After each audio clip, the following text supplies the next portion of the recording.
What's going on, Paisanos? V here, coming at you guys, well, with another market watch today, of course. I know I've been around for a while, had to go to the store to get cigarettes, but I'm back now, and it feels damn good to be back. It's all about a process of just getting everything done. I mean, I've been pretty busy lately. I got a motorcycle. That's been fun, riding that around. You know, helping my wife with my kids. Obviously, I had two twins, so I've been helping her out with that. Just a lot of running around to do. But the market is still moving. Whether I'm here or I'm not here, the market is continuing and always moving. And I can't wait to get back to the flow of doing these videos, whether it be market watches or my Shadow deck profile. Listen, I have a variation of Shadows that I'm going to be showing you later on today on this channel. Can't wait to show you guys. I think you're going to really like it. I give a ton of reasonings. In the first couple of minutes, I show you exactly what's in the main and extra deck, and then I go over everything else. And I have a lot of stuff, Shadow, Invoke, Dogmatic, Despias, variations of those that I will be able to show you on this channel. So if you are into those that kind of deck, I have a ton of stuff to show you. I have a lot of playthroughs, and we're going to be vlogging as well. I got a lot of things I've been working on. Don't worry about it. I've not just been hanging around riding my motorcycle. Well, I have been. I've definitely been doing that. But, like, I've been thinking about great ideas for this channel and ways to add more content to this channel that I think you guys are really going to like. Let's go right into the market watch. Before I begin, though, make sure to subscribe button, make sure to hit the like button, and make sure to comment down below. Hit the notification bell whenever I do live streams on YouTube, as well as go ahead and follow me on Twitch. Link will be down below. Check me out on Twitch. I'm going to be live streaming again. It's going to be fun times. Okay. I had to itch my nose. Let's talk about Dawn of Majesty. People calling this set Dawn of Travesty. And I don't blame them. I mean, a lot of players are upset right now. Well, to be honest with you, looking at deck profiles on here on YouTube, nobody's really talking about what's in this set. Nobody's talking about the impact Dawn of Majesty has on this set. Well, until probably today. You see, I think Despias are huge and highly undervalued right now in the meta because nobody really knows how to use them properly. Nobody's really caring about them. Maybe a few people are actually finding ways to test this variation out. Except today, once again, it's going to be something that I think a lot of people are going to want to respect. And if you don't respect my cards, cool, you become the buy. Real quickly, before we talk about any of this stuff, I want to talk about Starlight Dragon, how the fact that this card was insanely high in the pre-order, and the price of Starlight Dragon is dropping. It's currently $675. The pre-order price of this card was roughly around $900, and it is tanking. Why? Well, just think about it. What do you use Starlight Dragon for? Nothing. You collect it, right? That's it. Some people might say, well, 2011 format V, of course it is. Who plays it? Not many. The sub-formats in Yu-Gi-Oh! Are kind of boring, to be honest with you. And it's not boring because they're not fun. They're obviously great formats. It's because we have no backing for it. For the most part, it's unsanctioned, unregulated, and unwanted depending on what format you're in. Are you playing 2011? Are you playing 2014? Are you playing GOAT format? Which variation of those formats are you playing, by the way? Nobody really cares at the end of the day because everyone's just focused on Yu-Gi-Oh! Don't get me started on speed duels. It's all about the main game. Maybe we'll see Konami promoting one of these formats, though. Be really cool. All right, look at the rest of the Starlight Rares. I actually like these Starlight Rares a lot. Like the Iris Sword Soul, this card's insane. Nobody knows about it yet, but this card's kind of low-key broken. Currently, right now, on TCG Player, it's roughly around, well, $25. You get but for the most part, $25. This card's absolutely broken, and I feel like nobody's really respecting this card. The Starlight Rare of this card is undervalued. It's currently $272, and yeah, there's a chance the card can go down in value, but to me, it doesn't really matter. The card's amazing, and to be honest with you, I personally am looking to pick up a playset of the Iris Sword Soul. Probably gonna give it, maybe I'll wait a week or two, give you guys a chance to look into it, but I'm considering it. Protecting Spirit Logarth should not be $133, but guess what? Yeah, you guessed it right. It's $130. What? Listen, just because this card's not good now doesn't mean this card's gonna be bad in the future. This card's really, really good. It just needs a meta to be good in. Shooting Majestic Star Dragon, a Starlight Rare, shouldn't have been a Collector's Rare. Konami, what are you doing? That's a CR, not a Starlight. That Starlight could have been any other card. And you could have made it a Beach Uber card. Nobody really cares. Or Ready Fusion, or Singer Overtake. Cool. Doesn't really matter. And then this card, I don't even know. Any Starlight Rare that's $100 should not be $100. That's all I do know. I'm just throwing it out there. Going back to Despias, though, I think Despias are highly undervalued and underrated. And I think a lot of Yu-Gi-Oh! Players are going to eventually respect the deck when they lose to it. And don't worry about it. We're going to be having a lot of games playing Despia variations. It's going to be really fun. All right. Looking over at Dogmatica, obviously it's something that a lot of Yu-Gi-Oh! Players are looking to pick up, but not really yet because the Megatons are coming out. So why buy Dogmatica if you have Megatons? Good question. There's no reason to really buy these unless you are okay with just losing money when the Megatons do come out. And if you are, cool. Pretty cool.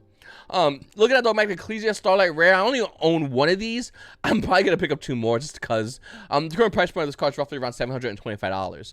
Now, Before you say, V, Yu-Gi-Oh is a game of money. Any hobby costs money unless your hobby is digging into the dirt. Then there's no money. It's free. Go outside with a stick. It's free. Have fun. No one's going to bother you. Well, they probably will, but, you know, put you in a padded cell. But, you know, you have fun. It's free. Listen, everything costs money in this game. Now, as far as dogmatic Ecclesia, when she comes out in the Mega Tints, maybe probably even I wouldn't be surprised. A prismatic secret dogmatic Ecclesia will look amazing.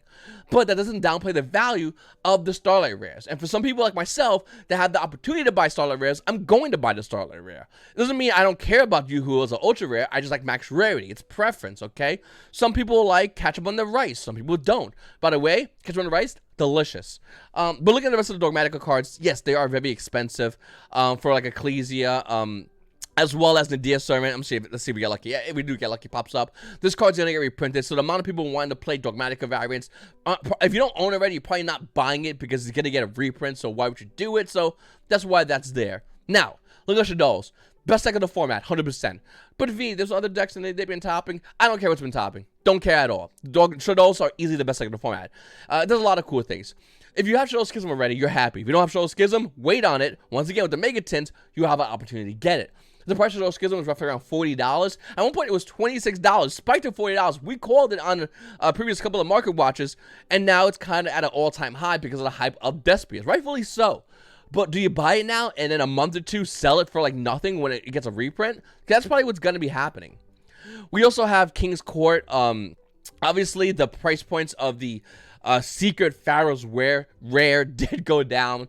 To me, it doesn't matter. This is kind of collectible cards that are in for the long haul. If you have your Slifer, your Obelisk, your Ra, at these variations, at these cards, you have the highest valued version of the God cards. Listen, TV show equals collectors. Collectors equals they'll pay whatever you say if it's not a lot. Right now, there's currently 24 listings of Slifer, 39 listings of Obelisk, and 28 listings of Ra. If you want to invest in something like this is probably where you're going to see the most amount of money. Unless Konami makes Starlight Rare versions, which doesn't downplay these, this is the highest rarity version of these cards. They have the most money, and I definitely recommend, if you don't have them, pick them up. I think Lightning Storm Collector's Rare is a joke, unless you want to pay a little more and not really... it's in a weird spot. I like the Starlight Rare, Lightning Storms, Secret Rares are kind of whatever, and they have like a bunch of chunks of price points. If you want to see your Lightning Storm, it's not probably bad to look at, I guess, but for that, everyone's going to look at you and go, oh, okay, it's a poor man's Starlight. And it sucks because you pay the second most money, but, like, it's what it looks like. That's why I'm not crazy about Collector's Rare unless it's only Collector's Rare as the highest rarity. Because if it's Secret Rare, it's not bad, but, yeah, CR's a little bit better. If it's an Ultimate Rare, your CR is a joke and a bad one. And if it's a Starlight Rare, please, your CR just says that you didn't work hard enough. Like, it's mean, but it's true. Like, whatever. Comment down below, let me know what you think about your CRs. If you have a CR Collector's Rare Lightning Storms, you'd probably be like, I think it's really nice, man, you know. Sure, I guess, it's cute. Like, Starlight's so much better. Once again, the old saying, if it's hard for you to get, I want it times 3. I'm not saying that CR isn't hard to get, but Starlight Rare, way more harder to get. I do like Rhoda CR still. I still like it a lot. I think it's a great card. And then, once again, Starlight Rare Lightning Storm, by the way, in case anyone didn't want to get one, is roughly around $350. This card used to be around $600, and it's $350 because the meta doesn't call for it right now. Now, let me ask you a question. Will the meta need Lightning Storm in again? Yeah. Of course this card's going to see play. If this card's not banned, by the way, it should be, but if it's not banned, this card will see play again. You're telling me a card that has the effect of... what, Lightning Vortex, as well as Heavy Storm, built into one card, is going to be a bad card moving forward in this game? No, this card's insane. This card's broken. And being the fact that this card is not hit, because we have, what, Harvest Featherstone, Verdeki, Dark Hull, so on and so forth, I do see this card not really getting hit in the ban list as much as those other cards that we just mentioned. Imperial Order, it's a great card. Looking at that, I do think Starlight Rare Lightning Storm is going to be going up in value. I think it will spike, and it'll catch everybody looking. Just throwing it out there right now. If you don't have it, you might want to. Now, looking at Lightning Overdrive, I just want to say Black Rose Dragon had the previous price point of Stars Dragon. If anyone caught that or not, like Black Rose Dragon used to be $670.99, and now it's $477.74. Well, what does this say? It says that this card doesn't have viability. It's only good for collectors that would buy it. Nobody else will, and that's why the price point of these Starlight Rares are dropping. Will they go up?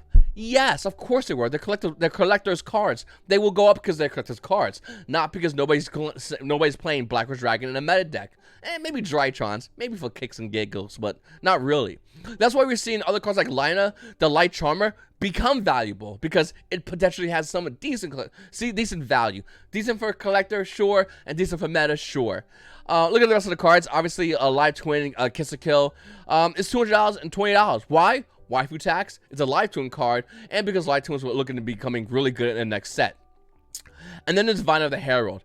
$50 says everybody that will buy this card for. Remember when it used to be $90? $50. And the reason why is very simple. Because everybody already paid the crazy high price point for Drytrons. Nobody's going to Diviner going, yeah, I'm going to get 3. I want to pay max value for this deck. I mean, some people did, but most aren't. We bet found these around $10. She's be $35. And then we have, what is this set? Ancient Guardians. I need to buy a Collector's Rare, Dynamite of Prank Taps. I just want one. It does see some side deck play, and I think it's almost a staple. I'm not even joking. I still think Skullmeister is a good card to buy as well. Maybe 1, maybe 2, but no 3 for Skullmeister, as we potentially get Cross Designated one day this year. My kids that were just born, when they have grandkids, they'll probably have that card, so let's get them ready for that format. Then we have Ghosts from the Past. Alright, besides Ghost Rares, how are we looking? $11 is the highest price card? You got it. Ghosts from the Past doesn't really have good value besides the Ghost Rares, and the Ghost Rares are kind of going down in value. Dark Magician Ghost Rare from Ghosts of the Past. What's it at right now? Let's see. It's roughly around $500. Still a lot of money, but nowhere near as much as it was previously. And listen, I do think Dark Magician Ghosts from the Past is a great card for collectors. If you're playing this card and you're Red Eyes in order to make Dragoon, first of all, gross. Second of all, really? These two? Alright, I mean, I respect the flex. But third, there's no reason to play this card for the most part, because if you're flexing $500 for this card, why don't you spend more money and get a Dark Duel Stories one? If you want to spend the most money, get the most valuable one. Because when by playing this card and not having Dark Duel Stories, if you are looking to go Dragoon, you're telling everybody that you're second. And that's French for losing. Listen, Blue Eyes Alternate White Dragon is a great card for collectors and casuals if they can get it. Black Luster Soldier going down in value is great because I want to get one myself, even though you sometimes use it, sometimes you don't use it. Isn't that weird kind of category? Crystal Wing Single Dragon Ghost Rare $155 is not bad. Do we pull the trigger on it? We'll wait more. It'll go down and we'll pick it up. Fire Dragon Ghost Rare being $100 is hilarious because why would you buy this card? There's an Ultimate Rare. This is not useful. By the way, it's roughly around 100. Okay.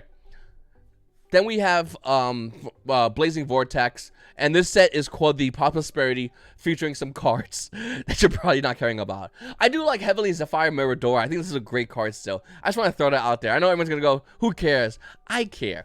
Look at the Starlight Rare. It's roughly around $120, by the way. Onward Gods of the Close World does see some meta play sporadically, but nevertheless meta play. And Prosperity does see some meta play, but not enough to warrant its $95 price point. I don't like it. Some people are going to comment down below, well, V, I like Prosperity. It's my favorite card. It tucks me in at night. It pays my bills. Who cares? Who cares for you? Like, some people just don't play this card. It's not really worth it for some, and for some others, it is. Okay, that's it. It's that simple. Stop trying to, like, persuade me that, like, this card's good or bad. It's only good for those who like it, and that's kind of the deal. Like, people are winning with decks not using this card, and people are winning with decks using this card. What does that tell you? Like, it's crazy. Anyway, then we have Justice Impact. Alrighty. I want to buy Live Twins because it reminds me of a Space Channel 5 and Jet Set Radio. And if you're old to get those two video game references, congratulations. If you have to Google them, I get it. It's old. It's from Dreamcast. It's a really old game. Whatever, man. I'm old. But it's awesome. I love the artwork style. The problem is they have waifu tax, which is creepy because they're little girls, but waifu tax nevertheless. And I really wanted to buy them because I love the artwork style. Unfortunately, the prices are getting out of hand. With Evil Twin Kiss the Kill being $110 from, well, I mean, you got Live Twin Kiss the Kill $76, $70 for Lila. It's really expensive. And the fact that these are meta deck, well, eventually will be meta deck cards, kind of makes them out of reach for a lot of Yu-Gi-Oh players. Do we still pull the trigger? Let me know in the comment section down below. Nightmare Phoenix is falling out of favor because not every deck is using it, and the price point isn't affected. The price point roughly around $77. Is Drytron still a good deck? I don't know. Ask every single Tri-Brigade player, they'll say yes. Every other player, no, not really. They'll smoke that deck. So it's really who you ask for Drytron. So they're in a weird predicament. Then we have Phantom Rage, and Zeus went down because it's not seeing Atlas play, but it's still Zeus for the Starlight Rare. The Secret Rare is the same situation, by the way. It's not seeing as much play, so it went down, but it's still good enough. Tribeca Ferriger used to be roughly around $400, quickly going down in value. The price point actually slowly starting to go back up in value. It's roughly around $235. It was at $250 for a while, and even then it's losing that kind of steam. It went to $225 for a short bit, but someone got lucky and grabbed that, and now it's roughly around this price point. Is it worth buying it right now for the Starlight Rare if you want it?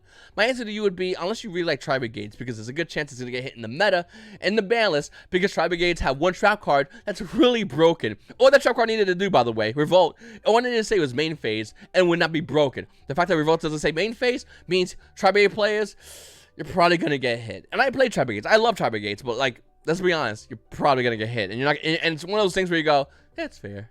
Like, that trap card is kind of broken. I will say Virtual World is starting to stabilize for Virtual World Mahima Lulu. It's roughly around $20. And that's the money card of Virtual World. So Virtual World's looking like, I wouldn't say it's rogue. I would say it's at least 1.5. You would argue rogue, I guess, but Virtual World's pretty good. And I kind of like it. I think it's definitely a deck that hasn't got that level of respect, but it's starting to, as players start topping with the deck itself. Oh, real quickly, look at Alpha Master Beast. This card used to be $25. It's going down in value because the meta has shifted so quickly. The meta is a lot faster, meaning this card is not as good in a faster meta. In slow meta, Alpha Master Beast is a great card. What's the Starlight Rare? 150? Is it really 150? What? Oh, no, it's damage. Okay. It's like 200. Okay, that makes sense. Looking over at Rise of the Duelists, once again, this will get reprinted in the Mega Tins. But looking at Rise of the Duelists, there's still crazy value. Triple Deck Deck Talent is still 130 because everyone's running hand traps. And this card says, hey, 3 banned cards. Play any one of them. So that's why it is what it is for that price. For the Starlight Rare, which used to be like 400 and change, because I think I spent like 450 on my playset of Starlight Rares for each one. The price point has one of them showing roughly around 635. After that, it's roughly around 700. Starlight Rares, as sets go on, become a little bit more money, and that's gonna happen with some of these Starlight Rares we have now. That's around $100. That's why I was saying it. Like nobody's playing Win to Win Channeler, but it's a $230 Starlight Rare. Nobody's playing Guy the Magical Knight of Dragons. It's for collectors, and that's why it's $420. So just take that into consideration. Fortnite Albaz used to be $20, now it's roughly around $38. Once again, this price point will fall on this card no matter what, with the Mega Tins or the fact that people aren't playing this card as much. They're still playing it, but $38 playing it? No. Chaos Rule is going to get a reprint. Don't buy it yet. Forbidden Droplet is going down a little bit in value with the printing of the Ultimate Rare, as well as the fact that not every player is finding a place to play his card in. Nobody's really holding Ice Dragon Prisons. It's going to get reprinted. I mean, almost everything's going to get reprinted. So you have to buy, in case you are holding off for Artillery, Catapult, Turtle, just hold off for it. It's $8. Not worth it. 10,000 Dragons is only for collectors, obviously speaking. And looking at it, it's roughly around $1,500. The price point really hasn't changed. It went from $1,250 to $1,500, back and forth over and over again. Then we have Eternity Code. And to be honest with you, Eternity Code, it's not bad, but Access Gold Token $122. Yeah, it's pretty bad. Looking at Animador Archosaur, this card's off around 34. Even though dinos are not bad, 1.5 you think in the meta? Tier 2? You let me know. Comment section down below. Gearsu's definitely at 25. And I don't know. I feel like that's a little bit on the value. Chamber Dragon being roughly around 70. Jesus, was I gone that long? Why is this card $70? I know Dragon Leagues have made a quasi comeback, but no, it should not be $70. That makes no sense. Magician's Soul still has not gotten a reprint, and that's really upsetting, being the fact that if you want it, it's $110 for Magician's Souls. Where's the reprint? Okay, Mauritius Seahorse Starlight Rare always won. This card at one point was roughly around $225. The price point of this card is down to roughly around $160 to $170. Now, this is the kind of weird thing where you want to buy Deck Core, you want to buy Max Rarity, you look at Mauritius Seahorse, and it's $170. Do you pull the trigger on a playset, or do you wait? I like this Deck Core a lot. I'm throwing it out there. It's whatever, V, Waifu, whatever. I like the Deck Core. I like the way it plays. It's like a water version of Cleaforts. It's kind of fun. I enjoy playing it. Is it worth buying it? You let me know. Look at IB Mascara and Starlight Rare, though. I mean, this card's all over the place. I mean, look at the market price. $823. Medium, $1,100. Let's find out. Look at the price of the card. You're looking roughly around $900 for this card. By the way, there's not many listed. That's the crazy thing about some of these Starlight Rares, where people get confused. They see this one IB Mascara go for $900, and they go, oh, that's the average price point. No. That's the lowest somebody was willing to list it, because watch this. $900. Skip the Euro prints. Euro print of high rarity cards don't sell well. Throwing it out there. That's why I don't have Euro print things. Even though I could easily get Euro print things like Lightning Storm for a cheaper price point. Just throwing it out there, okay? Just make sure you understand that. This card 900, the next price point has a 900. After that, it's 1,000. How many have to be sold? 2. After that, it's 1,100. Then it's 1,200. Then it's 1,400. You see what I'm saying? The only 2 we have is the guy with 47 sales, and he has a roughly around almost near $1,600. You get what I'm saying? When you have these crazy expensive cards, you really gotta know, like, if someone's saying that they're selling for 900, do you wait? If you wait, would it go lower, or do you not wait and buy it in hopes of other people buy the rest of the cards so the price goes up? That's the gamble you're taking with the prices of these cards. Great Starlight Rare though. Appaloosa, let's see what this is about. Appaloosa Bodegas right now is roughly around, that's Portuguese, yikes, is roughly around, okay, so here we go, $1,500 for Appaloosa. This card's roughly around 12, and now it's 15. You could buy from, you can buy from Troll and Toad. They have a mod play one for about 1,000. You could get a name and position for about 1,300, but this guy has 99.4% rating, so you do what you want to do with that. I'm saying this card around $1,500 for an Appaloosa. Why? Well, once again, this is the first Starlight Rare, main Starlight Rare that we have. This is our version of Starlight Rare wise of Stardust Dragon. And IP Mascara, to me, would be like Black Rose Dragon. So this is where I see these cards at. These cards' prices are going to get really insane as time goes on. Like, absolutely ridiculous. So just throwing it out there in case you guys are debating on buying this or not. In case you do have $1,500 burning a hole in your pocket. And the question of, do I buy now? I think you should if you are looking to buy, because it's still a good card. And then we have the rest of the Starlight Rares in this set. So there's a lot of Starlight Rares in this game that are pretty much priced properly. Even though I'm not crazy about prosperity, to see it at $425 makes perfect sense to me. I can't disagree with that. The card is, like I said, a good card, but not everyone's playing it, but it's still good. People at top are, some are playing it, and some are not. It's a good card. Like, you need to buy, like, if you want to get Secret Rare, I would still consider doing a Starlight. Personally, if I needed to play this card, I would get Starlight Rares. Yes, I do make money like that. I know some people don't have the opportunity to get the money like that. Some people have to borrow it. But if you're debating on it, I would say this because it holds better value. Looking at it, though, once again, there's your Stardust. Over here is your Black Rose, and then you get to everything else. And we can debate on what's going to be the 3rd, 4th, 5th best Starlight Rares. I would say Talents, Lightning Storm, and Zeus minimal. Not to crap on Ecclesia or Wind or Veiler, but those to me are really good. I just like extra deck cards in general. If I had to pick 3 Starlight Rares, it's going to be Appaloosa, IP Mascara, and Zeus, no doubt in my mind. Even though Wind and Wind Charm Vernon is at 900, to me, Zeus is still, I think more better for value-wise. But there's a lot of great Starlight Rares in this game, and obviously the pool of Starlight Rares is growing.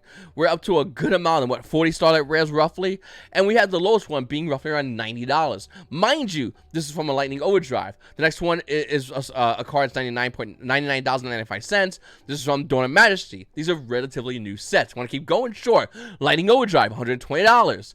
And these cards right here are going to be going up in value because they're so undervalued right now. I mean, look at Storm Dragon Return. This card is absolute garbage. When it first came out, it was $60.